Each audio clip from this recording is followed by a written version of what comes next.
पिछली कक्षा में हम स्विट्जरलैंड का संविधान पढ़ रहे थे और हमने इस संविधान में पढ़ा था कि स्विट्जरलैंड की जो संघीय कार्यपालिका, जिसे हम संघीय परिषद कहते हैं, उसकी कार्य और शक्तियां हमने पढ़े थे कि किस प्रकार स्विट्जरलैंड की संघीय परिषद को कार्यपालिका, व्यवस्थापिका, न्यायिक, वित्तीय क्षेत्र में महत्वपूर्ण अधिकार और शक्तियां प्राप्त हैं, लेकिन संविधान ने उसे संकटकालीन शक्तियां प्रदान नहीं की है।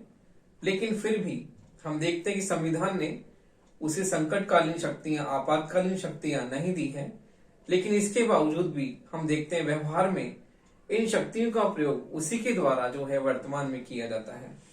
तो इस प्रकार हमने पिछली कक्षा में संघीय परिषद के कार्य और शक्तियां प्रमुख रूप से पढ़े थे कि संघीय परिषद के कार्य और शक्तियां किस प्रकार से उसे महत्वपूर्ण शक्तियां प्रदान की गई हैं, और आज इसी आधार पर हम कह सकते हैं कि स्विट्जरलैंड में संघीय परिषद है वो वर्तमान में जितनी भी व्याप्त कार्यपालिकाएं हैं विभिन्न देशों की, उन सब में उसकी स्थिति बहुत ही प्रबल है, बहुत ही महत्वपूर्ण स्थिति उसे प्राप्त है। और आज हम विश्व में जो भी देशों में प्रचलित जो कार्यपालिका है उनमें सबसे महत्वपूर्ण शक्तियां जो है स्विट्जरलैंड की संघीय परिषद को प्राप्त है। तो देखिए, संघीय परिषद के बाद में आपका एक टॉपिक आता है संघीय परिषद तथा संघीय सभा में संबंध। तो हम इस टॉपिक को जो है इस तरह से समझते हैं क्योंकि हमने संघीय परिषद की शक्तियां पढ़ी हैं, तो उससे को रिलेट करते हुए, उससे अंतर संबंधित करते हुए हमें संघीय सभा और संघीय परिषद में संबंध को हम देखते हैं। क्योंकि संघीय परिषद के कार्य और शक्ति में हमने देखा किस प्रकार से दोनों में जो है किस प्रकार संबंध है कि संघीय परिषद जो है वार्षिक बजट उसके सामने संघीय सभा के सामने रखती है और संघीय सभा ही वार्षिक बजट को जो है पारित करती है। तो इस प्रकार हमने कार्य और शक्तियां भी पढ़े हैं। तो इसके साथ ही हम इसके पैरेलल, इसके समानांतर जो है अगला टॉपिक पढ़ते हैं संघीय सभा व संघीय परिषद में संबंध, जो कई बार आपकी परीक्षाओं में आता है कि संघीय सभा और संघीय परिषद में क्या संबंध। देखिए, संघीय सभा व संघीय सभा व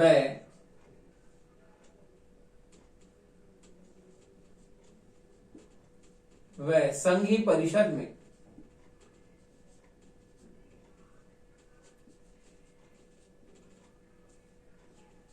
संबंध, संघीय सभा व संघीय परिषद में संबंध। तो देखिए, स्विस संघीय परिषद, स्विस संघीय परिषद, स्विस संघीय परिषद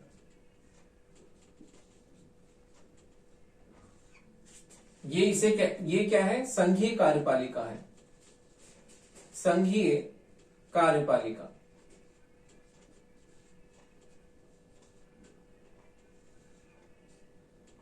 स्विस संघीय परिषद तथा संघीय सभा, संघीय सभा इसे हम कहते हैं संघीय व्यवस्थापिका। क्या कहते हैं? संघीय व्यवस्थापिका।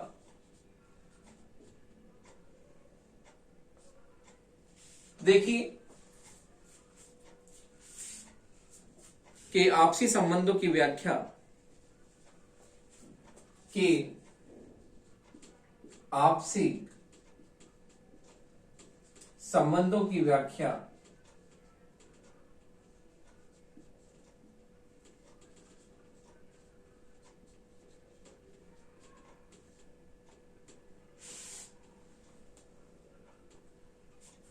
दो दृष्टिकोणों के आधार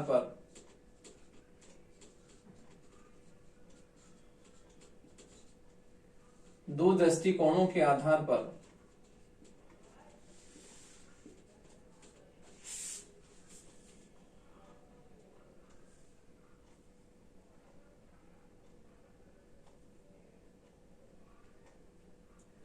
की जा सकती है।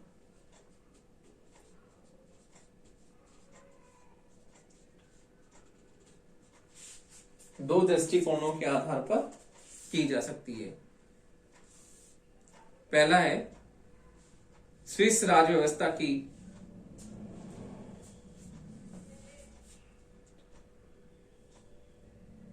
पहला है स्विस राज व्यवस्था की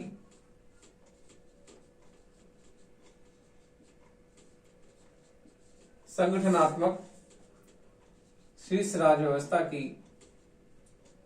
संगठनात्मक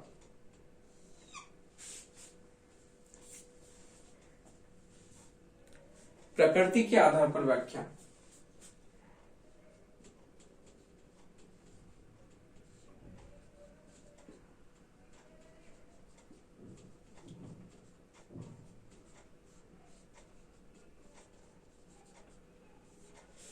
दूसरा है स्विस संघीय कार्यपालिका एवं व्यवस्थापिका की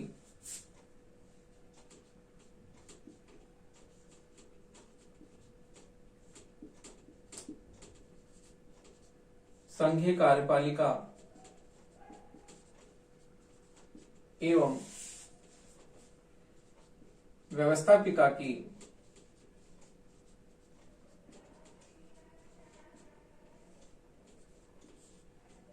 संवैधानिक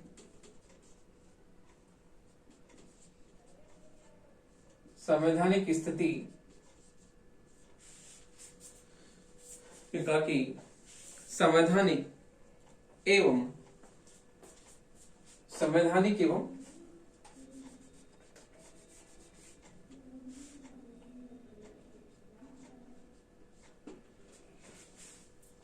व्यवहारिक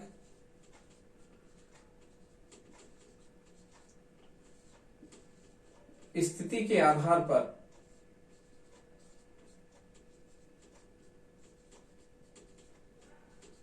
व्याख्या।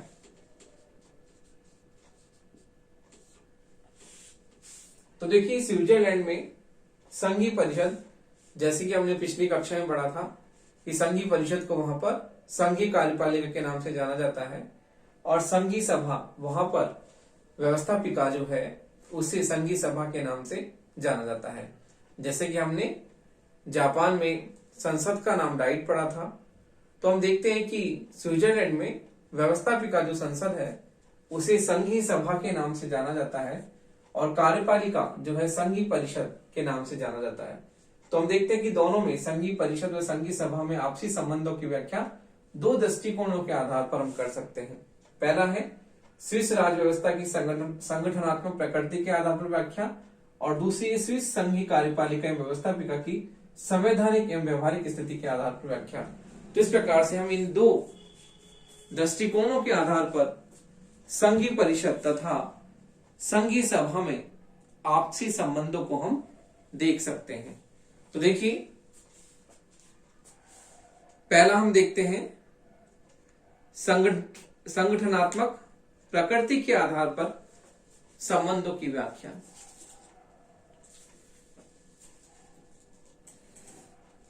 तो देखिए पहला पॉइंट हम देखते हैं संगठनात्मक प्रकृति के आधार पर स्विस राजनीतिक व्यवस्था की व्याख्या।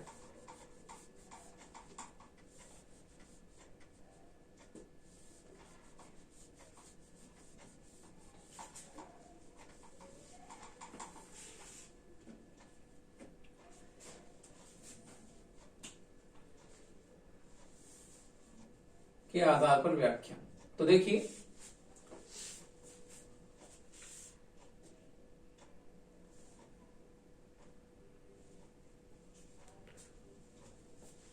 संघीय कार्यपालिका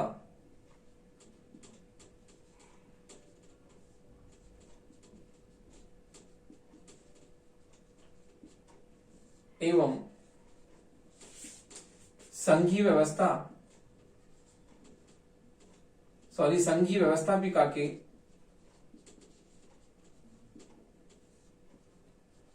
आपसी संबंधों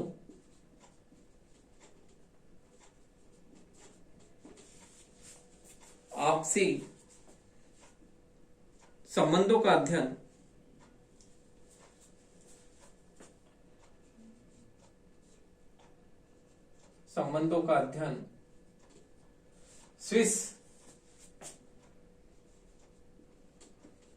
स्विस राज व्यवस्था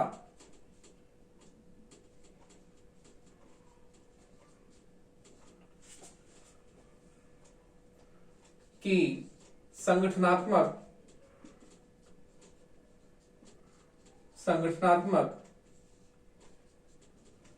प्रकृति के आधार पर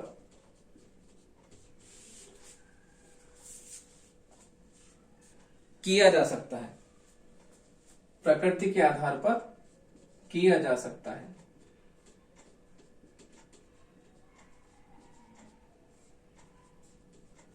तो देखिए, संघीय कार्यपालिका यानी संघीय परिषद और संघीय व्यवस्थापिका का मतलब स्विट्जरलैंड में संघीय सभा। तो इनके दोनों के आपसी संबंधों का अध्ययन हम स्विस राजनीतिक व्यवस्था की संगठनात्मक प्रकृति के आधार पर हम कर सकते हैं। तो देखिए, स्विस राज व्यवस्था में जो है हम देखते हैं कि किस प्रकार से स्विस राज व्यवस्था का निर्माण एवं संगठन का आधार। तो देखिए, स्विस राज व्यवस्था का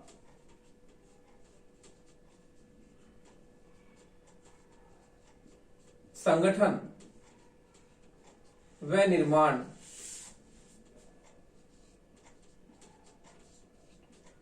अन्य उदारवादी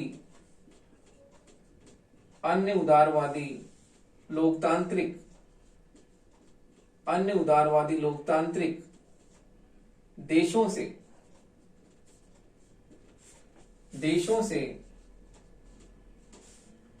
कुछ भिन्न है,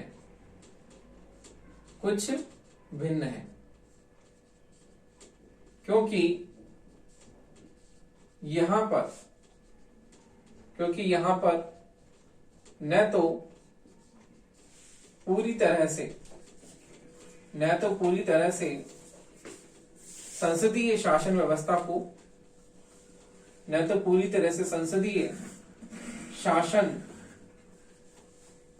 को अपनाया गया है, न तो पूरी तरह से संसदीय शासन व्यवस्था को अपनाया गया है,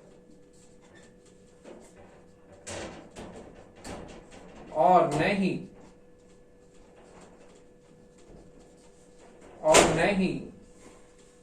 पूरी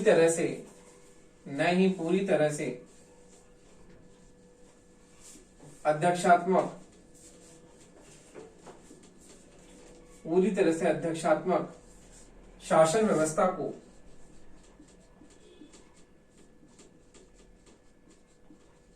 अपनाया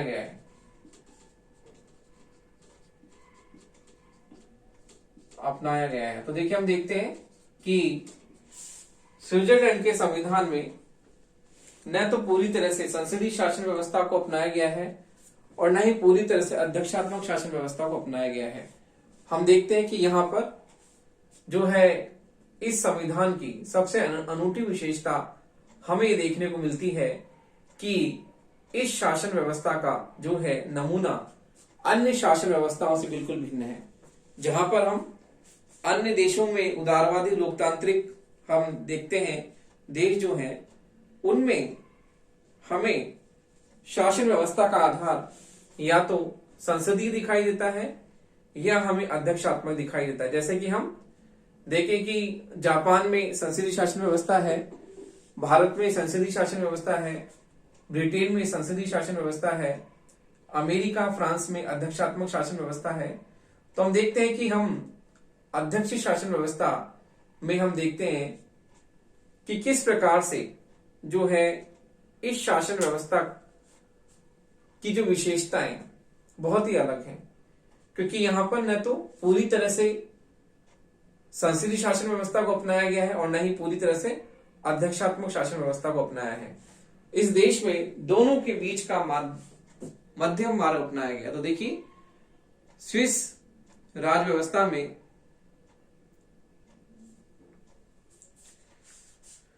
स्विस राज व्यवस्था में कार्यपालिका व व्यवस्थापिका के बीच स्विस राज व्यवस्था में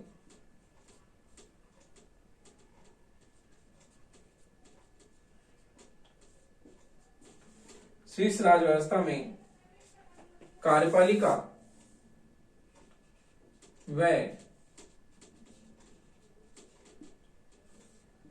व्यवस्थापिका के बीच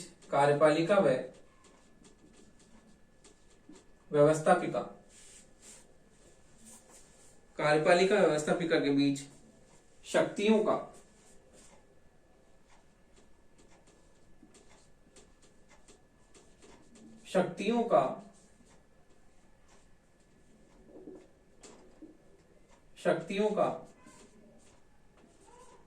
न तो पूर्णतः संयोजन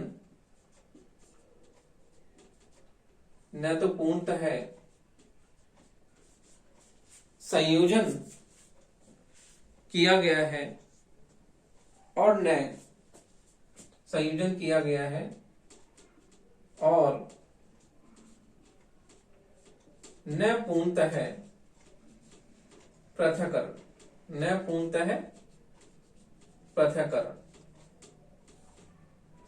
तो देखिए स्विस राज्य व्यवस्था में कार्यपालिका व्यवस्थापिका की शक्तियों का न तो पूरी तरह संयोजन किया गया है, न पूर्णतः पृथक्करण किया गया है। अपितु हम देखते हैं, अपितु इस विषय में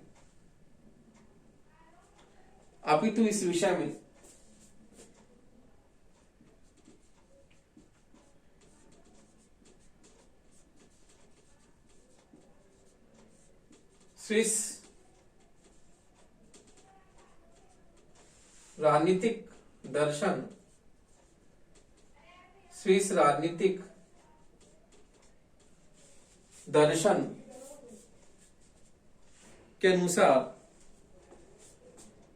के अनुसार एक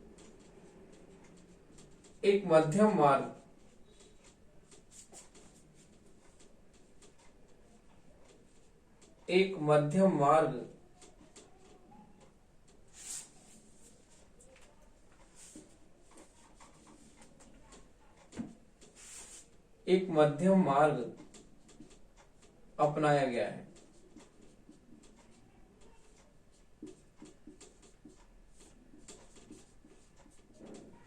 तो देखिए स्विस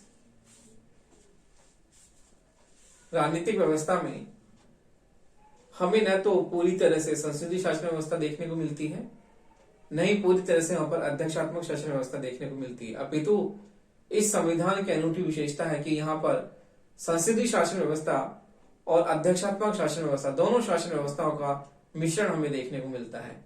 तो इसलिए हम कहते हैं कि यहाँ पर न तो पूरी तरह से संसदीय शासन व्यवस्था है, न पूरी तरह से अध्यक्षात्मक शासन व्यवस्था है।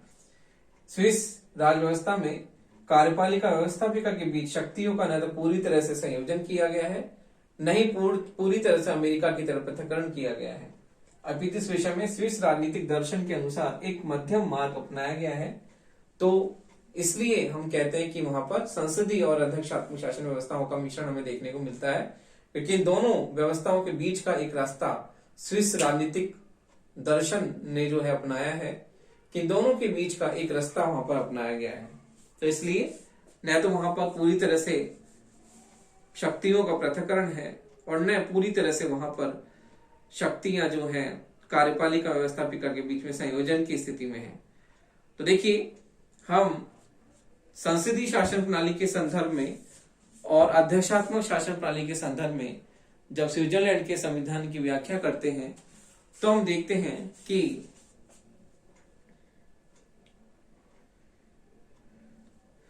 देखिए संसदीय शासन प्रणाली के संदर्भ में और अध्यक्षात्मक शासन व्यवस्था प्रणाली के संदर्भ में हम इसमें जो है अध्ययन करते हैं किस प्रकार से स्विट्जरलैंड में संसदीय शासन प्रणाली के अनुसार और अध्यक्षात्मक शासन प्रणाली के अनुसार कार्य प्रणाली होती है।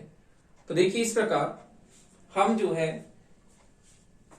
संगठनात्मक प्रकृति के आधार पर हमने संबंधों की व्याख्या अभी प्रस्तुत की कि किस प्रकार से अमेरिका में स्विट्जरलैंड में जो है संसदीय और अध्यक्षात्मक दोनों शासन व्यवस्थाओं के बीच का रास्ता अपनाया गया है। अब हम देखते हैं अगली व्याख्या जो है संवैधानिक एवं व्यवहारिक स्थिति के आधार पर। तो देखिए अब हम देखते हैं कि संवैधानिक एवं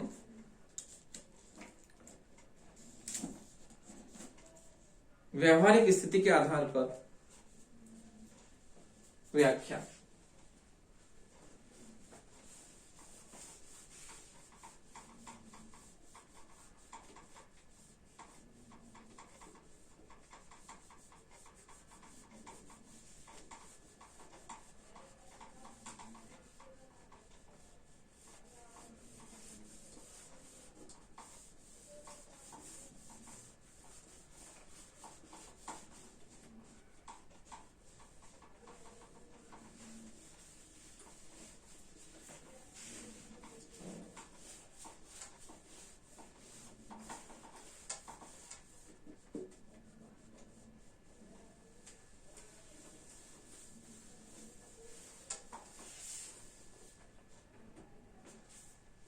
तो देखिए अब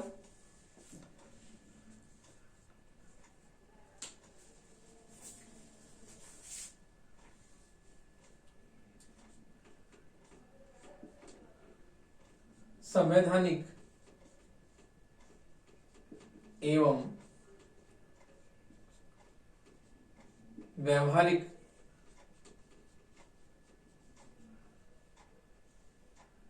स्थिति के आधार पर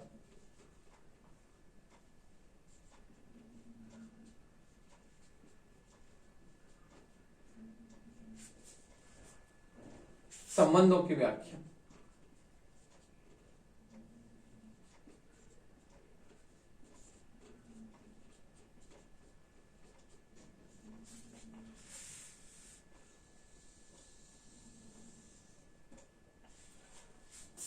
तो देखिए संगठनात्मक स्थिति के आधार पर हमने व्याख्या भी देखी। अब हम देखते हैं कि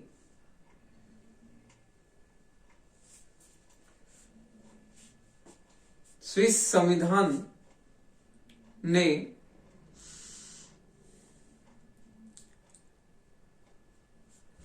जो भी संवैधानिक एवं व्यवहारिक परिवर्तन हमें संविधान में देखने को मिले हैं, तो अब हम जो है इस संदर्भ में प्रमुख विवरण देखते हैं किस प्रकार से। देखिए इस संबंध में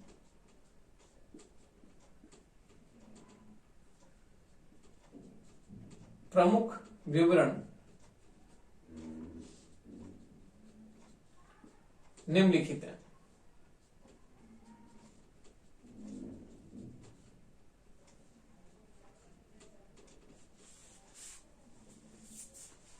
तो देखिए पहला है संबंधों की संवैधानिक स्थिति।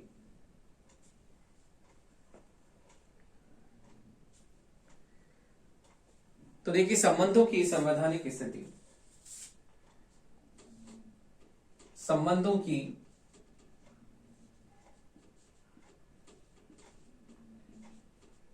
संवैधानिक स्थिति। देखिए हम देखते हैं कि संविधान के अनुच्छेद 71 के अनुसार संविधान के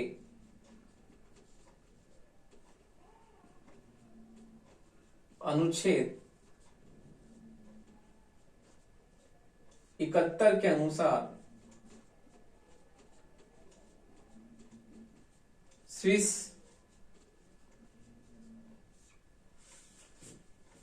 राजमंडल की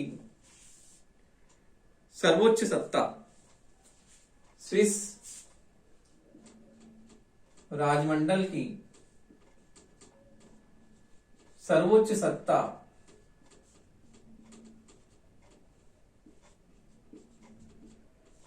संघीय सभा में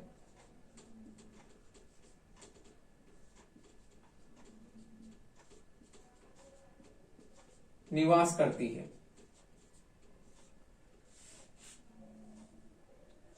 संघीय सभा में निवास करती है। वस्तुतः कानून की दृष्टि से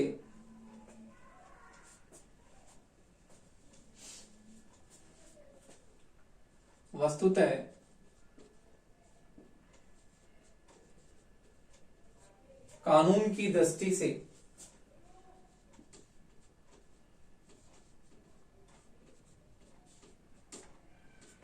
संघीय परिषद की तुलना में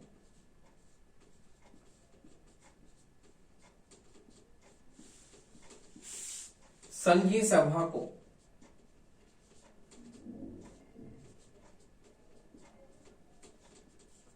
अधिक महत्वपूर्ण शक्तियां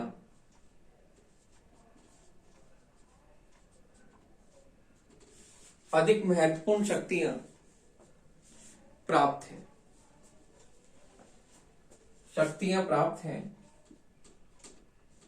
और इस कारण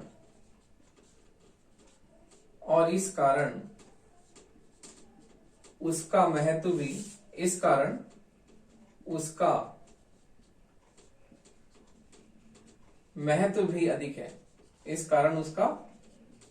भी अधिक है।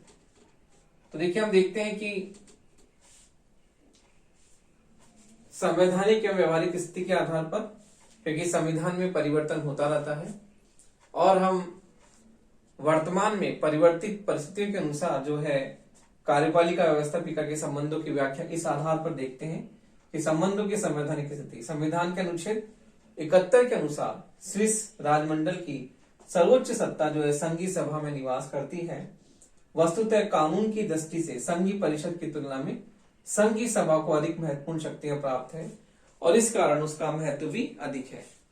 तो हम तुलना करते हैं संघीय परिषद और संघीय सभा की, तो हम ये देखते हैं कि संघीय परिषद से संघीय सभा को अधिक महत्वपूर्ण शक्तियां प्राप्त हैं। तो इस प्रकार हम देखते हैं कि संघीय सभा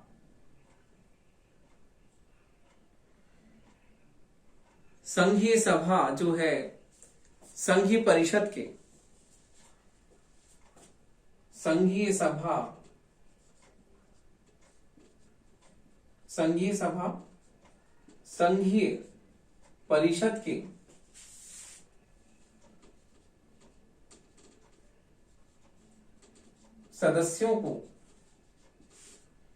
संघीय परिषद के सदस्यों को चुनती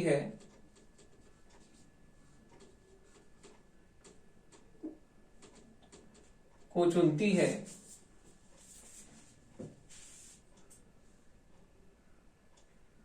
और पुनः वही परिषद के अध्यक्ष तथा वह पुनः परिषद के अध्यक्ष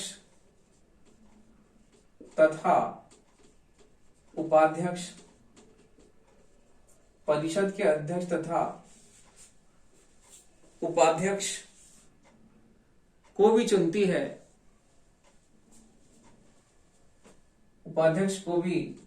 है, जो क्रमशः स्विट्जरलैंड के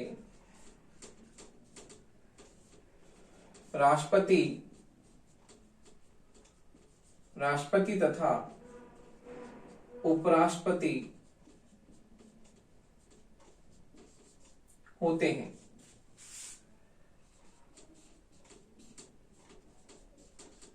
तो देखिए, हम देखते हैं कि संघीय सभा जो है संघीय परिषद के सदस्यों का निर्वाचन करती है और वह परिषद की अध्यक्ष तथा उपाध्यक्ष को भी चुनती है, जो कि स्विट्जरलैंड के राष्ट्रपति तथा उपराष्ट्रपति होते हैं। तो इस प्रकार हम देखते हैं कि स्विट्जरलैंड में संविधान जो है, संविधान में संघीय परिषद की तुलना में संघीय सभा को महत्वपूर्ण शक्तियां प्राप्त है। और हम देखते हैं कि संघीय परिषद की तुलना में संघीय सभा जो है संपूर्ण राजनीतिक सत्ता उसी में निवास करती है, और किस प्रकार हम देखते हैं उसे महत्वपूर्ण शक्तियां और अधिकार प्राप्त हैं।